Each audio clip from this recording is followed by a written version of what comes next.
Hello, Dojo family. I am here today with another Dojo Council family member, and her name is Ray Taaffe. She is an incredible facilitator and coach for women's healing. She has shown up with such force in my life ever since the moment we connected, and she came into the first Dojo Masters round that she moved through before entering into the Dojo Council and has been weaving with the women now for a hot minute. We've been deepening for a hot minute and have journeyed through what feels like many lifetimes together already. And it always blows me away, just the caliber of women that are attracted into the dojo field, and Ray has blown me away with the magnitude of her truth, the way she stands for herself and all those around her, the ferocity, the protector, the protect her that I see move through this woman, and her willingness to do the hard fucking things. And so today we're going to talk a lot about, as Glennon Doyle would say, we can do hard things.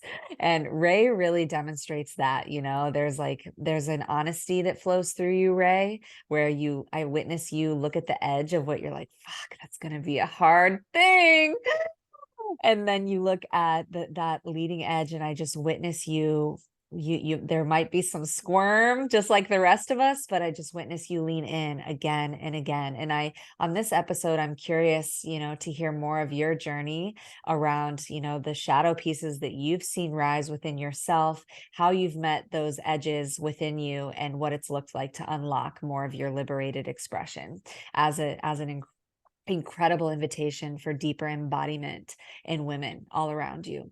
So with that, I'd love to just invite you to share. You were sharing a little bit about your intention for this episode before we started, but I think it's always a good idea to include all the hearts and ears that are listening. So what is your why? Like, why did you say yes to coming on this episode today? Yeah. Well, a big piece of the work I've been doing over the last few years, and that's been really brought into the light even more since working with you, is this piece of surrender and this piece of how do I give a lot of fucks and have a big intention and a big why and still be soft to the waves that are coming no matter what. Yeah. Mhm. And my intention and my why with the work that I do and being here with you today is, like we talked before the call, like my fellow control freaks. Like, I see you, I feel you, I love you, I am you. And there's a way that we can meet these waves with like a Uh-huh. little bit more juiciness and softness and really being malleable to the expanse that's waiting for us when we like wave the flag Yeah. and really meet what's here. Yeah. It's so pronounced, when we take ownership of our shadow aspects, right? So you're like, oh, my control freak, that control freak flag waves high sometimes. And Mm-hmm.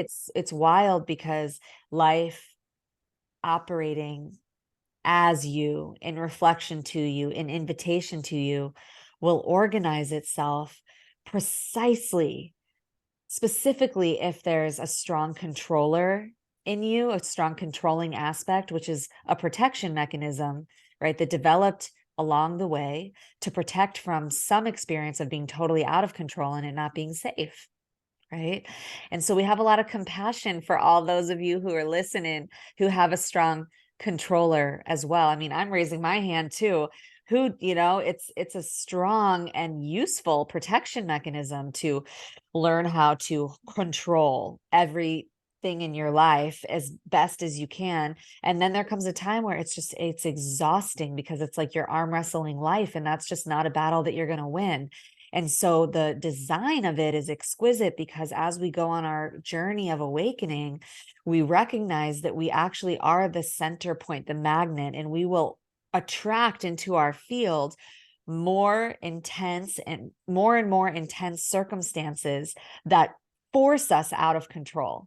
So we have to feel the feeling of being out of control and face off with it. So I want to get to that point in your journey, but first I want to rewind all the way back and ask you more about your upbringing. Like, what were the origin points for you around the development of these parts that go into strong control. And I know early in our journey when we were first meeting and you were considering coming into the dojo container, you shared with me around like trust in the feminine and like, how that was occurring to you. And so I think these are areas to really explore and invite our listeners forward into deeper trust and letting go of control on this episode. That feels like thematically where we can go in our exploration really deeply.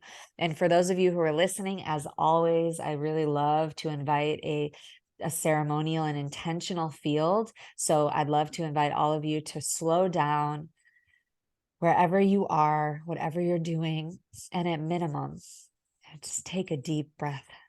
So let's all inhale together. Inhale and exhale. And opening your heart to receive the medicine that comes with the journey of this exquisite woman. So, Ray, where do you feel to start? What feels the most like potent? The trust journey, the beginnings of your journey around, damage and trust, or control, the roots of control?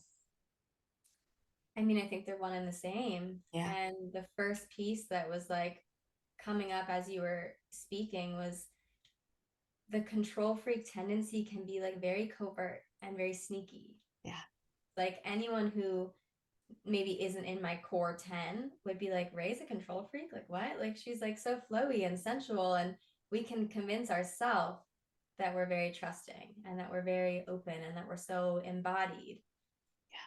But I think until you're met with are you willing to go where you've actually never gone, like where you actually don't have a handbook or you don't have a reference point, then what happens?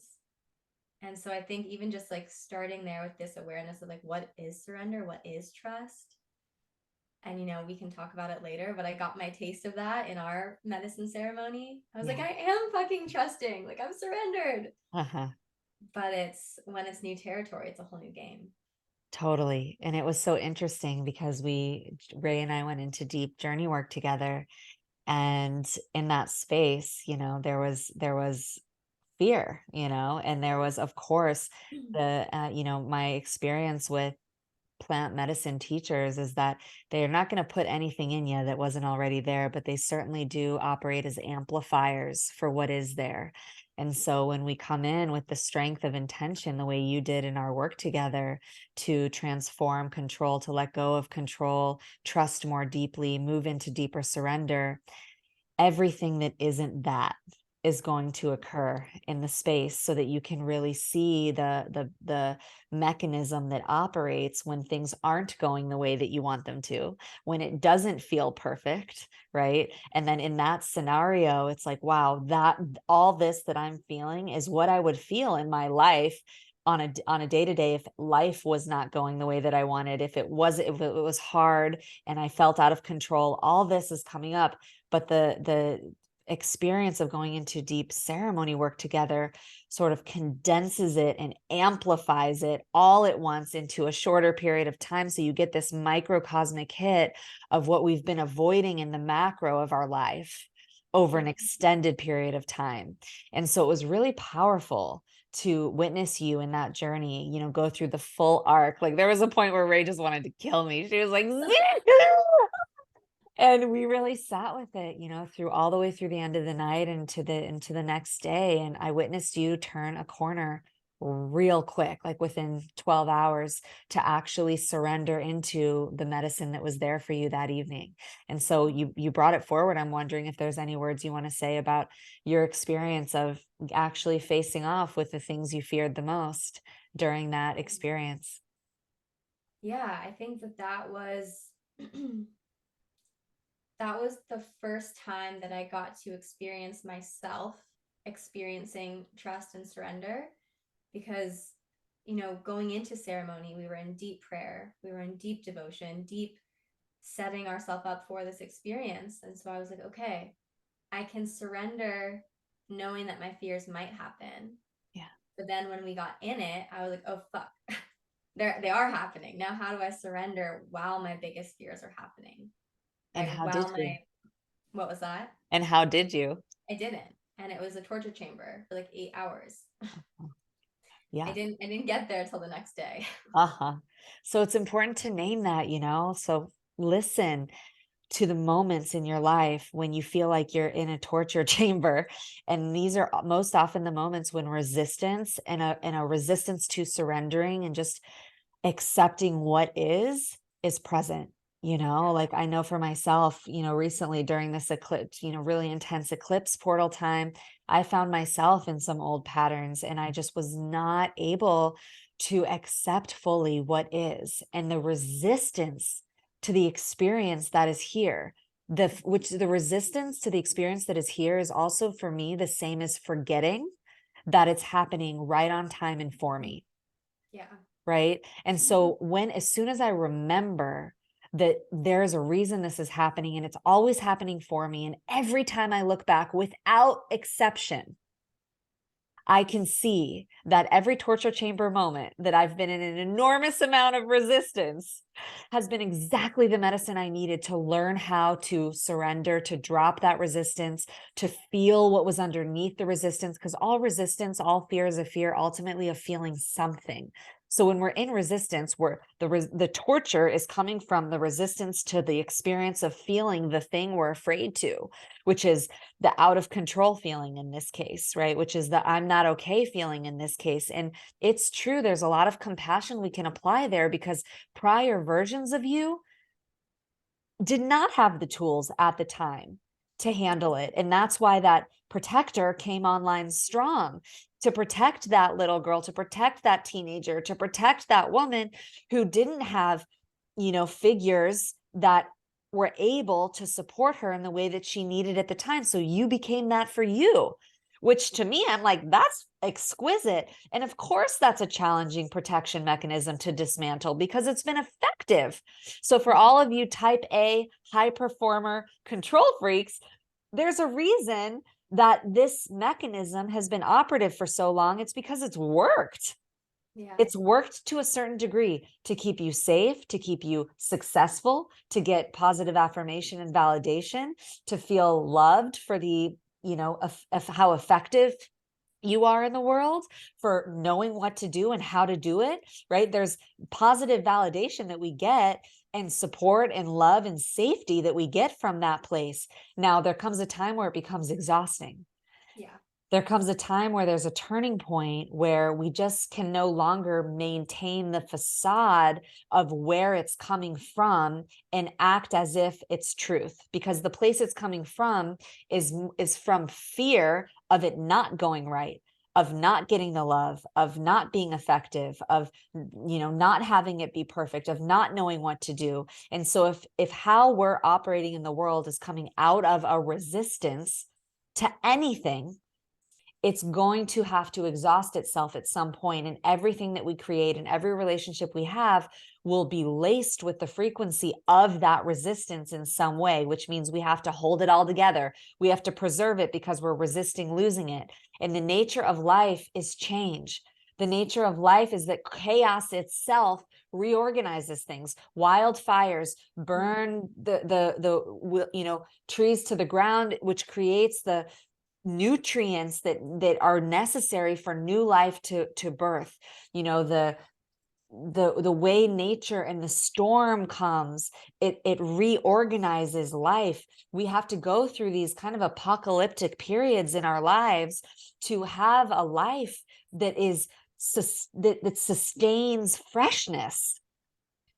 There's cards in the archetype deck that I love so much by Kim Krantz. It's like there's the storm card, there's the apocalypse card, right?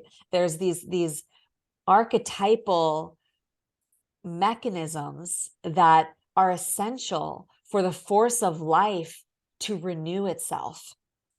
And so when we have these controllers, high performers, protectors that are coming from a resistance to that very thing, the renewing force of life, which is change, which is the storms of life that will come, and no amount of control is ever going to change that.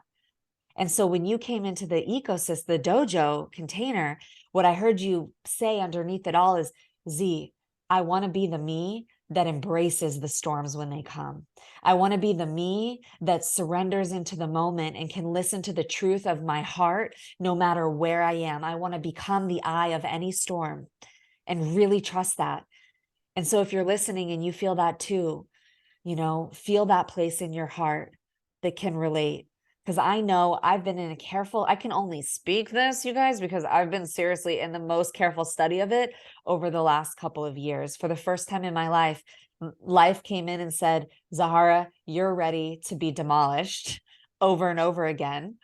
And everything in your known reality will be released again and again, which is still occurring up to my current moment, right? And I have learned through that demolition how much beauty there is in it because I trust myself more than ever. I trust life more than ever. The relationship with life itself has elevated to a degree that I can even put words on. And it's come through finding stability in the instability. And that is an experience that can only occur through firsthand embodied lived moments like the one you're describing in our ceremony, which is like, wow, I'm being demolished and I'm feeling the part of me that wants to like hold on for dear life. And no matter what I do in this space, this is not an arm wrestle I'm going to win. And Yeah. so what was that turning point for you like the next day? What did you reap from that experience when you finally did surrender into it? Yeah, I think there's a few things, but one that is still showing itself to me is the surrender isn't about like, if I surrender, this feeling will go away. And I think that that's where I was operating from. It's like, okay, if I can soften enough, I'll feel this, I'll move through this, I'll alchemize this. Like I was on a quest to alchemize the discomfort, like while still in it. And so what I think I really kind of integrated the next day and am still doing so is that the surrender and the being the woman who can be in the storm is that it's being in it, like Yeah. being with it and feeling it. And if you like let go of that rope and you surrender, you're going into what's meant to be looked at. And for me, that was every single bodily discomfort, which I've struggled with my whole life. Like, is my body a safe place? Wow. And so then for 8 hours, for it to not feel like one, Yeah. I was like, okay, how can I soften and like make this go away instead of, okay, how can I love myself even though this is fucking awful right now? Wow. Even though I'd rather not feel this right now. Right. That feels huge. And so what Yes. has that journey been like for you, from arriving into the body as a safe place? Where did that journey start in your earlier years and then arriving all the way into the ceremony where you finally realized, wow, the safe place is beyond my definition of comfort. My body being a safe place is my willingness to stay even when it's uncomfortable. It's my willingness to meet all parts of me, especially when it hurts, especially when I'm afraid. The other night in this moment I was describing where I was in my own, what you're calling a torture chamber, where I was just in resistance and triggered and going through it. I sat up in bed. And by the way, this is not a battle that I won. I still did the thing that I was I still like went and like witnessed myself reach for like pacification outside of myself. It's like sometimes we don't win the battle, you know what I mean? It's okay. It's okay, but I see it. I can speak of it and I can see it and I can grow through the awareness around it and give myself permission for it to take as many times as it does, right? When these really uncomfortable moments arise. So for me, I just had this moment though, where I was in that place of resistance. And I'd love for everyone to tune into the last time you were triggered and there was sensation rising in your body that's just so uncomfortable. And your protection mechanisms, you're fighting your own protection mechanisms that want to reach outside yourself for either external validation or food or watching TV or something to numb it or something to get away from it, and you're in that moment of like really having that struggle and you just want to get out of yourself. And in this moment, I sat up and what I did was I actually just said out loud, I was like, wow, Zahara, like you just really do not want to feel this. I was squirming and struggling, and after I lost the battle and reached outside of myself, I felt it literally felt like at this particular level of life that I'm at, it was like a lightning bolt. Mm, It was like I could feel that for me, the next quantum expansion was for me to be with me, hold myself fully, and receive my own value and worth in that moment and not reach outside of myself for somebody else to give it to me.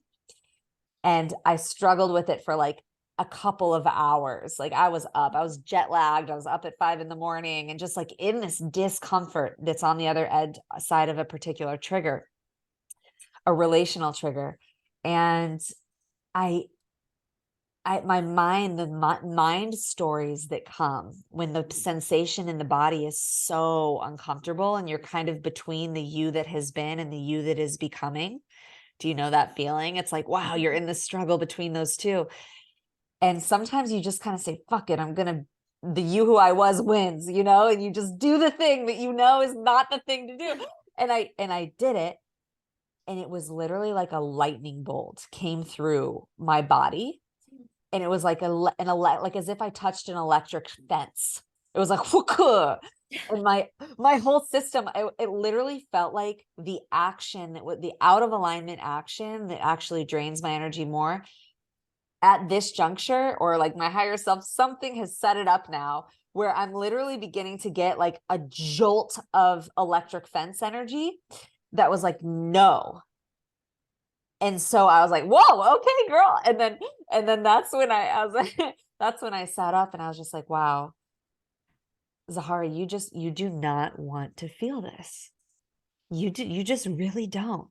And so then I slowed down, and just the truth of that was enough for me to take some deep breaths, hold my own heart, and ask my surrender into it, stop resisting it, and ask myself what it is that I need, and just settle into the truth that for a time, this feeling of discomfort might not go away. And that, like, how can I actually acclimate to this and be with this in a deeper way? And so I settled into myself, and I actually felt my nervous system relax when the part of me that wasn't trusting what was happening felt that the biggest all of me was with me. All mhm, of me was making a decision. The energy of decision, decide. Cide is to kill all other options. So I mm, decided to stay with myself and to make what I'm experiencing perfect, meaning I'm no longer forgetting that this is exactly the medicine I need or it wouldn't be happening. And I believe that enough at this juncture that I can really mean it when I say it. Oh, I forgot that this is exactly happening because I need it to be happening and this is what I need to feel. mm, So that's an example for me. And, it's interesting. I feel in you this really sensual, soft, receptive mastery. mm, And at the same time, I feel this very like penetrative, fierce, trustable, strong, devotional quality as well. Like there's this both and this fierce grace, I think are two words I've used for you. It's, I think, a Ram Dass documentary, Fierce Grace. And I really feel that in you. And so, how do you apply both ferocity and the gentle? Because I really hear you stand a lot for like, Z, I'm gonna do this thing, I'm leaning in, and like I need it to be gentle. yeah, So how does that occur actually for you? Because there's sometimes I could use some of your medicine where I don't always bring in the gentle, and sometimes I forget to bring in the gentle and I don't even know how. And so yeah, what is that? How did that occur, and how does that occur for you? yeah. I think that, when you, this is a silly example, but like if you were to go get a deep tissue massage and you have like things that need to be worked out, and if they were to just go in deep, hard right away, all of your muscles are going to contract and actually not allow the release that you're needing. And I did that for 20 something years, which Yeah. is like go harder, go further, find an answer, do the work, get it right. Everyone's expecting you to get it right. Like, don't fuck up. like just do it. And eventually we can go into as much detail as you want, but eventually my body just gave up. And my body was like, this way of doing life isn't working. Well, I got, let's go into that. Let's go into that. So, first of all, I also want to slow down and focus on the part where your conditioned life experience, you said, was so much like, get it right, don't fuck up. yeah. So I think that's something to name and bring in compassion around for myself, for you, for all the high performers listening that grew up in an environment that reinforced get it right, don't fuck up, Mm-hmm. or else get straight A's or else, right? Do it the way that we think you should do it or else. So what does that reinforce? It reinforces like, holy shit, I better control myself, control life, actualize my high performing aspect. And there is like a rigidity in that. There is a hardness in that. And there's also fear built into it. So, if you feel there's a resistance in that to fucking it up, because if I do, I'll be punished, love will be taken, all the stories, the misbeliefs that we buy into. So you come out of that, conditioned reality of don't fuck it up. And how did that impact your body and what was occurring in your system? Yeah, I mean, at a really young age, I was diagnosed with like an incredible amount of stomach ulcers. And so I was going to the doctor at 16 and they were like, how much stress can a 16-year-old be under? And, there's no bacteria, there's no this, there's nothing that's really like checking out, but we're looking at these tests and like your stomach is like deteriorating basically. And that was, I was holding every resistance to feeling what was going on in my family dynamic and in my life dynamic, and it was all just being like festering inside of me until eventually my body was like, we need a new route, sister. Like we need a new way to do this. um Yeah. and I want to go back to kind of what you were saying around the rigidity of get it right. And with my experience, it was like a little bit sneaky, which I think is why now I have kind of this pleasure pain polarity I work with, but it wasn't your typical family that was like, get straight A's or else, or Uh-huh. get into the best college or else. Yeah. It was like, we super I love was I was you. projecting from my own family experience. So yeah, what was it for you? So it was like, you're free, you can do what you want. We support the free nature in you, with a undercurrent of like, but don't disappoint us, but still make it look a certain way, but still win at what you're gonna do. Yeah. And this is an edge even sharing this because I don't know who's listening, Uh-huh. but there was also a, if you do it in a way that doesn't make me feel a certain way, I'm going to use it against you. And this was Yeah. coming from the feminine in my life. Right. If you do it in it being anything, Right. the career that you choose, the path that you choose, the way you express yourself, the way that you have needs, do it. We want to see you. But if it makes me feel a certain way, now I'm going to take away all the love. Right. Now I'm going to make you wrong. Right. Now I'm going to, Right. make you an ungrateful child. Right. Right. Yeah, I feel that. I feel that. Yeah, that's a tender place to be, when it's like you are being, it sounds like it's some contrast. You're being given the invitation to Mhm. go all the way with whatever you want to do, but it comes with a stipulation. And you never know what that stipulation quite is. Yeah. And Yeah. so that created that. I think I know that's where the first level of like, for me, like, Ray, don't fuck it up. And I'm also never going to tell you what fucking it up even is. So, like, good luck, you know? Wow. That does create an interesting layer of uncertainty. Mm-hmm. Right? Because, right, in my environment, I knew I'm like, this is what you do that's going to get positive feedback, and this is what you do that will get negative feedback. Right. So it was very clear. So then to have sort of an ambiguous, what is positive what's going to be received well and what's not going to be received well, and I don't know how my behavior is going to impact those around me. That creates this codependent dynamic that it sounds like you've been liberating yourself from over time. And how did the liberation from that work? How have you been rebuilding your bridges of trust between yourself and the feminine as you come into more of your own liberated expression?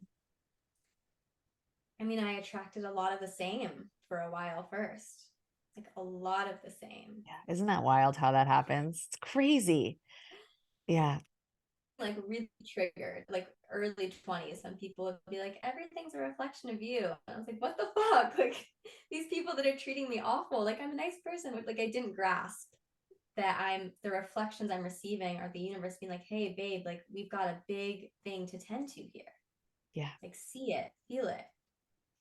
So, for most of my 20s, I just attracted partners and work relationships and jobs and living arrangements that very much were that. You Yeah. never know. And so, because I never knew, I'm just going to do all of it perfect. Yeah. Whatever I do, I'm going to be perfect. Yeah. Even in my vulnerability and me showing you my imperfection, I'm going to make it look good. Uh-huh. Right. Uh-huh. And so then moving on, what was the turning point for you? When did you hit your threshold where you were like, was there a certain catalyst or something that happened that was like a big turning point for you specifically that catalyzed either your awakening into this awareness, or like, okay, it's time for new behaviors now, and I'm really going headfirst into this work? I think that they've been like micro turning points that have kind of all built up. And the first micro turning point that I can really feel into was the closing of the relationship before the one I'm in now. Mhm. And it was a direct mirror of my mom. And it went on for 7 years, like very back and forth, very painful. And the like final piece of that relationship ending was me like meeting myself quite literally on the floor in like feeling like every bone in my body was breaking. And I don't know how I even knew this at the time, but somehow knew like I have to move this pain through pleasure. Yeah. And so in that moment, again, I don't know why I knew to do this, but I led myself through a pleasure practice, like while crying and almost throwing up, and my bones just like aching, simultaneously trying to bring in pleasure. Wow. And that was this moment of where I was like, okay, there's a new way to be. It doesn't have to be force and perfection and facades. Like I can bring in the softness into the pain. Mhm. And then from there it's continued. And I do credit, the work you and I have done to be a piece that has put new verbiage and new understanding to to that turning point. Yeah. And you have seen some serious turning points even up to recently. So I'm naming, this journey that you've been on, where I really see you owning more of your leadership, owning in being an invitation for all the women to deepen in our pleasure practice and our relationship to the point where pleasure meets pain. I know on a couple of our council calls, I was noticing, I think one of our prompts we were exploring is like, what is the thing you least want to share right now? What is the thing you least want to bring forward into the group? And that call was, 2.5 hours of deep journey work, because that's how we do it in the dojo. And it was it's just, it continues to illuminate like how willing we all are to look at the hard stuff and be with it and take ownership of where our protections are still operating. And also there was a lot of frustration around the fact that there's still this pattern running, and the more aware you become of your own patterns that are running, the easier it is to be frustrated with yourself that they're still running. And I think that becomes one of the it becomes like a catch when you're really giving yourself to your evolutionary path. Your awareness expands, and then we hit this point where we become so aware of ourselves, and yet our somatic memory and these pulls of the past and protections are still strong enough to be operating. which will, guys, likely occur in a way throughout our lives. It's okay if we're, have these little protections that pop up or patterns that arise, and they just continue to lighten and lighten over time as we apply compassion. But what I noticed in that session was a lot of us feeling frustration, that these certain mechanisms are still happening, that like I haven't fully healed this particular thing that I'm popping through. And, you know, in that moment, I felt like, hey, let's also bring in celebration, because what I'm hearing is a council of women whose stories and expressions and level of ownership I would love to broadcast on a jumbotron, which is why I'm having all y'all on the podcast. I'm like, everyone needs to hear the stories of these women, the journeys of these women, the women that are doing the work with the amount of devotion, willingness, honor, respect, compassion, care that you are. And the process towards liberation and love, deeper love, can feel gnarly sometimes. And it's easy to be hard on ourselves. And like, God, I think we've had a few calls where like, Zia, this is still happening. Or like, and it's like, wow, we have a tendency to be so hard on ourselves. Me too. And so it was cool for me as like, this liberation artist, and I'm usually like pushing to look at the hard stuff and like evolve through it and be willing to feel it, for it to arise in me, the inspiration of like, oh, we need to bring some celebration here. Actually, we need to lighten our focus on where it's so hard and actually bring in celebration and pleasure and the honor that we as a collective and every single one of you who are listening deserve. If you're listening, if you have found the Dojo podcast, I highly suspect that you are in the work of becoming the best version of yourself that you could possibly be. And sometimes that's easeful and fluid and beautiful and igniting on all of the levels. And sometimes it is so challenging that you question why you signed up for this human experience at all. And if you are here, I trust that you deserve to be celebrated as well for the work that you've done, for the walk that you walk, for the way that you serve your medicine, for the depth of your listening. And so I would like to just invite a moment of celebration for us all, for the place that we've arrived, for every ounce and inch of movement that we've accessed in motion toward our freedom. For every little micro moment you notice yourself in a pattern that you didn't notice yesterday or the day before or last week or 2 weeks ago. For every micro moment that you do just a small thing a little bit different, right? Where you say yes to your practice and go just a little bit deeper. We get to celebrate the micro moments, the micro yeses, the fact that Ray, you and I are on a podcast completely unplanned, flowing today with no script, right? Like every part of our journey deserves to be celebrated. And so if you were going to invite the group into the application of pleasure to that point where we meet ourselves with frustration, what would you suggest? Yes. The first piece that I've been like, as you've been sharing, I'm like, oh, I have to say this, is the fact that we have the frustration around like, this is still here, I'm still in this loop, I'm still in this pattern, means that you're moving through it. Because prior to this, at some point you were numb to it, or it was a blind spot, or it was a shadow. And so it can feel like, and this was how I felt in ceremony. I'm like, oh, a regression. Like I'm taking a step back because this frustration is here again with this thing. Mm-hmm. But really, the frustration or the bigger the emotion gets around the thing that you're feeling, it just means you're getting closer and closer to the core and you're going deeper and deeper, which, like, thank you, what a blessing. Yeah. Hopefully, as we get closer into the core, we have more tools and like more, more support and more resources. Yeah. But, and I've been leading myself through that and my clients in Selm through that of like, we And don't what's have to. Selm? Selm is my program, essentially embodied leadership. Beautiful. And I've got a lot of women just like me that are like, but this has worked. Like, I'm fucking frustrated that I'm feeling this because I don't have to feel it if I just do XYZ. Yeah. but the that frustration that's coming up is beautiful, and the fear that's coming up is beautiful. The grief that's coming up is beautiful because it means we're getting closer and closer. Yeah. And the closer we get to whatever it is for you that you're, resisting or trying to analyze your way through, on that other side is freedom. And Yeah. a year ago, I wouldn't have been able to show up here and do a podcast without a script. While you texted me that while I was in the dentist chair, like, let's hop on a podcast. I'd be like, I need 6 months. Thank you. Yeah, we're doing it and it's amazing. So I'm going to put you on the hot seat.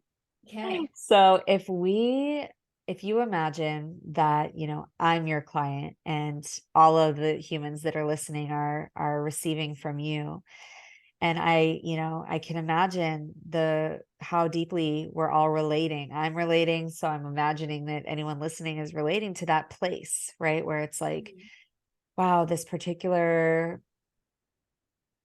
aspect of me, this part of me who settles for less than I'm deserving of, this part of me that over efforts or under efforts, this part of me that um, plays it small or walks on eggshells is still here. God, I did the thing again. And if I feel the frustration about that, is there like a 3-minute pleasure practice that you could guide me through that Mhm. would apply some nectar Yes. to the parts of our hearts that might feel frustrated during this time of immense growth on the planet? This episode will be released, I believe, during, Scorpio season or very close to it. So we'll either just be taking a breath up out of Scorpio season or still in the heat of it. Yeah. And I know that, mostly everyone I've connected to during this time has been going through some really deep stuff. And so wherever our frustrations are coming up, I feel like adding a dose of pleasure would be really effective. And so even for just a 3-minute moment, why don't we all just drop in here together and receive a dose of Ray's medicine? Yeah. So the first thing that I would say is, and Z, I'm just gonna like speak this to you Yeah. into what you shared, and can you remind me like that one piece of frustration that was coming up when you were like up in the middle of the night, Yeah. like Yeah. feeling it? It was the part of me that would reach for something outside of myself to know that I'm loved and Mhm. safe. And when you felt that like inclination to do that, was it frustration with yourself? Was it Yes. Once I did it and got electric fenced, then I felt really frustrated with myself. I was like, "Ah," I knew better. I knew not to do that. I did the thing again. That feeling. okay? So I would say to just close your eyes and to sit here, and without trying to understand why, without trying to analyze or conceptualize the why, feeling that place in your body where that frustration is. Maybe it's in your jaw, maybe it's in your upper chest, maybe it's in your low belly, like wherever that frustration is just like brewing. Feel it there. And then remembering, just like a massage, if we just beat at it, it's not going to release. But if we kind of seduce it out, Mm. can we create a little bit of fluidity? So, can you just use your breath to actually move that frustration through your whole body? Can you feel the frustration in your toes and in your knees and in your hips and your belly and your arms and your face? Essentially, to where the frustration is so spread out that it begins to dilute a little bit. And you're like, okay, the frustration's here. And feel that heaviness, the emotion that comes up with it. Maybe the frustration actually starts turning into a little bit of sadness, or whatever that secondary feeling may be for you. And can you stay here for a moment in this space?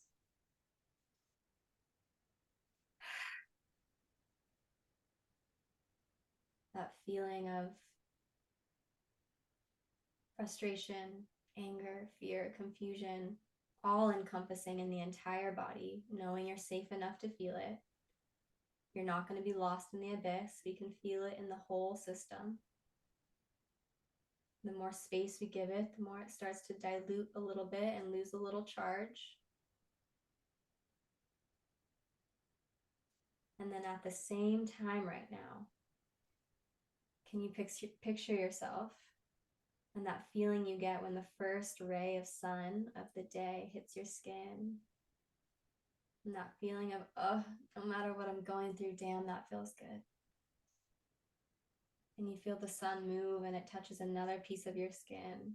Oh, that feels good. And the exhales that start to deepen as you feel that sun kissing your body, warming your body. Now, can you let yourself feel both? That frustration you are feeling and the glorious pleasure and softness from the sun. Realizing that when we're feeling both, one doesn't take away from the other.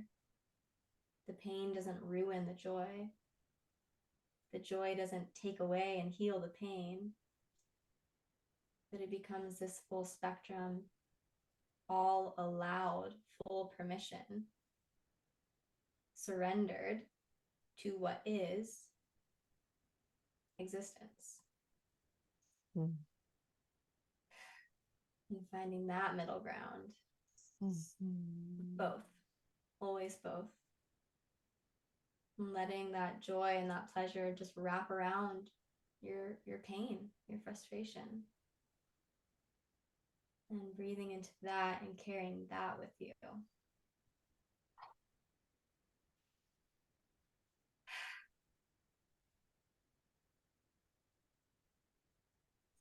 Wow. That felt amazing. I really experienced the like pendulation between well, first of all, I really loved how you helped to disperse the energy from like one point Mm. all the way through the whole body, which like dilutes it.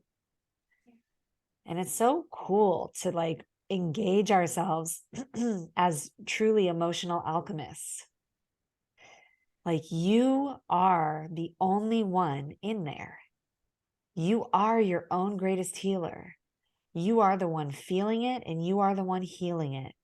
And the best healers on the planet are going to remind you of that. Mm. And so what you did was remind me of that and invite me to see that I actually could feel the energy disperse all the way down into my toes and my fingers and spread all the way out. And like, oh, not only does it dilute, but also it gives me the awareness that I have the capacity to hold this. Mm-hmm. I can hold this. And then when the sun rays come on the outside of the skin, it was like this pendulation and this expansion out into all of life and all that's occurring, not just in me, but outside of me. And so often it's easy when we're going through something really intense inside that we forget, we can't even see beyond the edge of our own nose. We get so self-focused and we forget to feel the experience of life all around us, and just expanding out into that was such a reminder, and pendulating, going back and forth between the two and meeting the discomfort with the pleasure of the moment that's also happening all at once, Yeah. and the permission you gave for it to be okay for both of those things to be there and to surrender into the allness of it and accept. It's a beautiful pathway into just accepting all of it. As much as I can accept the warmth of the sun is as much as I can accept the frustration in my toe, you know? Wow, thank you so much, Ray. What a beautiful way to land the ship of this episode and really invite all those, myself and all those who are listening, into meeting any pain points that are here with pleasure. And what a demonstration on your end of like really the work that you've done to surrender into your own experience. And so, as we close, I'm curious if there's any final words you want to share to the control freaks out there that are still seeing those pieces up, and also letting everybody know how they can find you. Yeah. Yeah, the last thing I do want to say for this moment at least is I think it's really common that we feel like if we're gentle on ourselves and if we bring in that pleasure that we're like not doing the work. At least that's how my conditioning was based on how I grew up. It's like work super hard, be diligent, which of course, and and so remembering that again, the body is this vessel that is experiencing like a incredible miraculous experience by being a spirit living in a human body. We've got to do ourselves the service to feel it and to bring in some pleasure and bring in those sunbeams. Otherwise we're just living a life of like continual push, and push creates resistance, presence creates openness. So how can you do both, you know? Mm-hmm. Yes to And that that. once you get there, then when you're like high vibing and shit hits the fan, you're not going to be like, oh my God, it's one or the other. You're going to be like, okay, oh, let's go. Uh-huh. Both, let's go. Oh, Both, and let's also go. I just want to name, congratulations. Ray just got engaged to her girlfriend. Wow. If you're watching on YouTube, you can see that beautiful ring. Wow. She Yeah. did So good. Ray and her girlfriend Erin are both, Erin is moving into Dojo Masters right now, and she will be heading into the council with Ray in like about 4 or 5 months. And so both, we're going to have a dojo wedding. And so this is so exciting. Yeah. Congratulations. How was that moment for you before we get off? Oh my goodness. We need a whole episode on that. Uh-huh. I never knew. I don't know where this comes from, but I used to have a fear growing up that someone was going to propose and I was going to want to say no and not know how. And had some close encounters like that in the past. Uh-huh.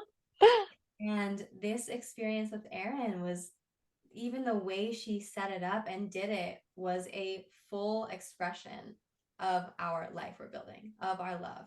There was no people there, there was no party. There's a photographer, of course. Uh-huh. It was sunset on an empty beach.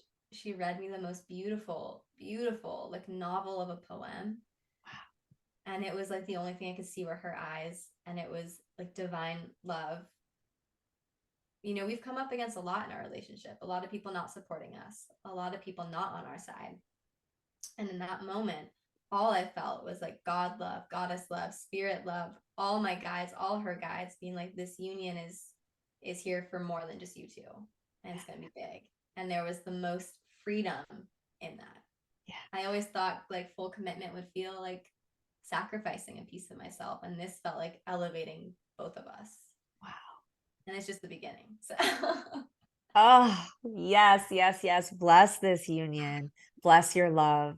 Bless the hearts that you each bring into each other's lives and onto the planet at this time. I just adore you both so much, and I'm so, so, so happy for you. Congratulations. And thank next time you're on the podcast, we'll have to go deeper into y'all's love story because I know there's a lot of juice there. you. So where can everyone find you? Anyone who feels called to go deeper into their work with pleasure and pain, let us know where you at.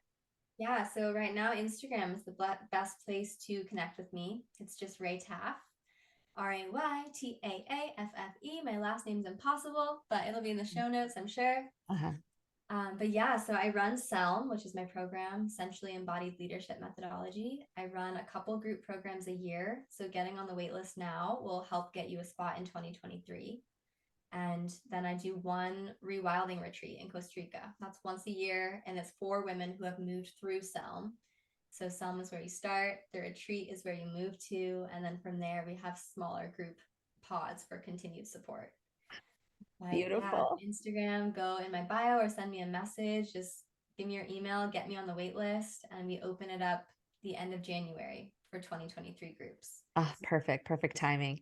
Well, Yeah. I highly encourage connecting with Ray, and I'm so grateful. Thank you so much for showing up with the potency of your love and light on the episode today. And to all of you who are listening, thank you for your hearts and your ears and the depth of your presence today. And I look forward to seeing you next time.